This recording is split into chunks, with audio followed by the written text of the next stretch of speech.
You're exhausted even after sleeping. Most people who are burned out think they're lazy. That's the conclusion they reach. And because they believe it, they push harder and rest less and feel worse, which confirms the diagnosis.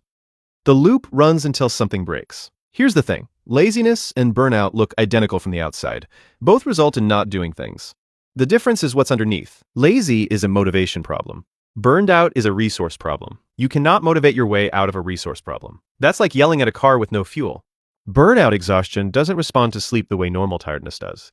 You get 8-9 hours and wake up feeling like you didn't. That's the tell. Normal tired recovers with rest. Burnout has gone somewhere rest can't reach overnight. The tank isn't just empty. The tank is broken. Small tasks feel weirdly overwhelming. You have a list of things that should take 20 minutes combined. You've looked at it 4 times. You haven't touched it, you can't fully explain why. That's your prefrontal cortex running low. It handles planning, decision-making, and task initiation. It's also the first system to degrade under chronic stress.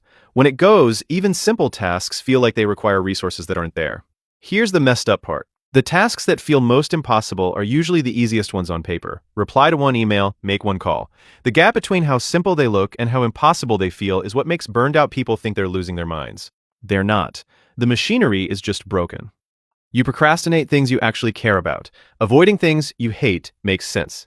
When you start avoiding things you genuinely want to do, that's when it gets disorienting. Burnout doesn't just kill capacity for hard work. It kills capacity for things that feel meaningful. Because meaningful things carry stakes. Stakes require energy. And when the system is depleted, the brain treats emotional weight as a threat and pulls back from everything that matters to protect what little is left. That's the trap. The avoidance looks like you stopped caring. You didn't stop caring. You ran out of what caring requires to convert into action. Those are not the same thing. Treating them as the same thing is why most burned out people feel like failures on top of everything else. Your focus crashes fast, you sit down, manage 20 minutes of real concentration, and then you're gone. Physically present, cognitively somewhere completely different. Sustained attention is one of the most resource-intensive things the brain does. Under burnout, the baseline is already so depleted that every focus attempt starts on fumes. The window shrinks. You spend 3 hours at a desk producing what used to take 45 minutes. So what do most people do? Work longer to compensate, which strains the depleted account faster, which shrinks the window further, which requires working even longer. The math on this never improves on its own. You feel emotionally flat or numb. Good news lands flat. Something funny happens, and you register intellectually that it's funny without actually finding it funny. You watch yourself from a slight distance, not quite feeling anything strongly. When the nervous system has been under sustained stress long enough, it suppresses emotional response as a protective mechanism. Same logic as calluses.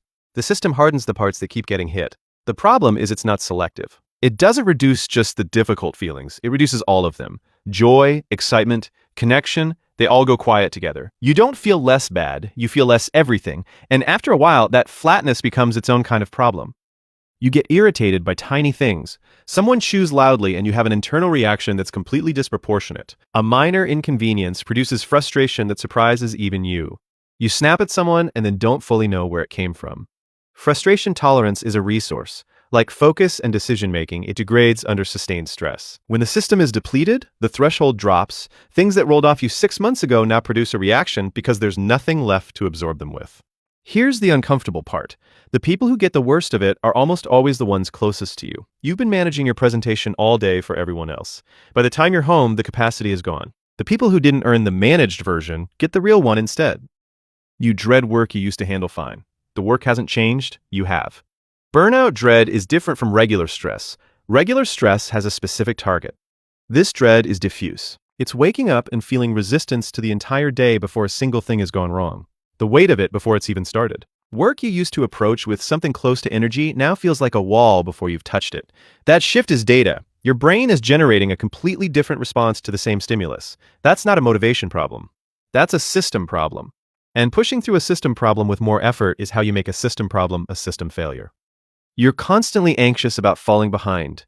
You might not even be behind. Or you are behind, but only because the burnout made you less productive, which made you feel behind, which made the anxiety worse, which deepened the burnout. You're not chasing a real gap. You're chasing a gap that your nervous system keeps generating. Burnout anxiety doesn't have a target. It follows you into the weekend. It shows up when you're trying to rest. It's a persistent background hum of failing at something you can't quite identify. That's the trap. The brain is running a threat response to a threat it can't locate, so it stays on permanently, burning resources to protect against a danger that's coming from inside the system, not outside it. There's nothing to solve. The alarm is just stuck. You struggle to start, not just finish.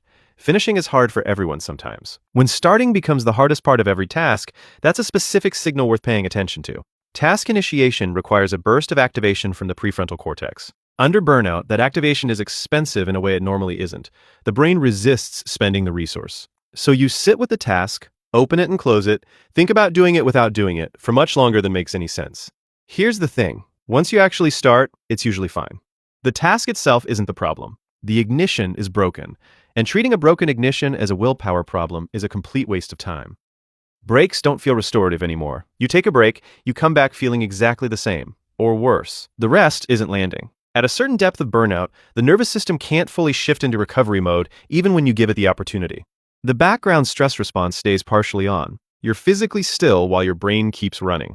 That's the part people miss. They take breaks, feel nothing, and conclude rest isn't the solution. It is the solution. The system is just too activated to access it properly. The breaks aren't failing, the depletion is too deep for surface rest to reach. That's a different problem, and it requires more than a long weekend. You withdraw from people more than usual. You cancel plans you'd have looked forward to 6 months ago. You let conversations go quiet. It's not that you dislike the people. It's that even easy socializing costs energy you don't have. Social interaction is cognitively expensive. Under burnout, the brain starts treating it the same way it treats work, a cost it can't afford. So it pulls back automatically. Here's the cruel part. Social connection is one of the primary recovery mechanisms for stress.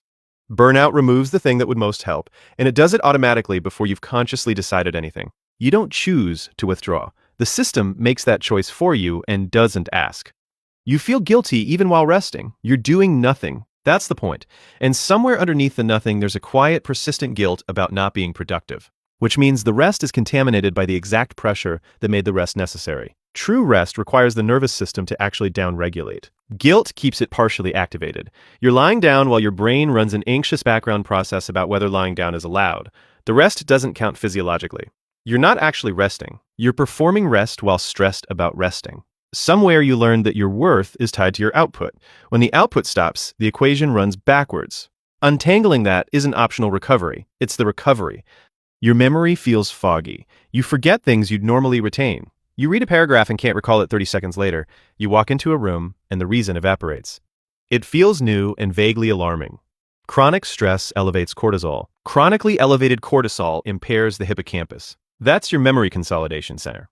The fog has a mechanism. Your memory isn't failing because something is wrong with you permanently. It's failing because your brain has been marinating in stress hormones long enough to knock that system below operational capacity.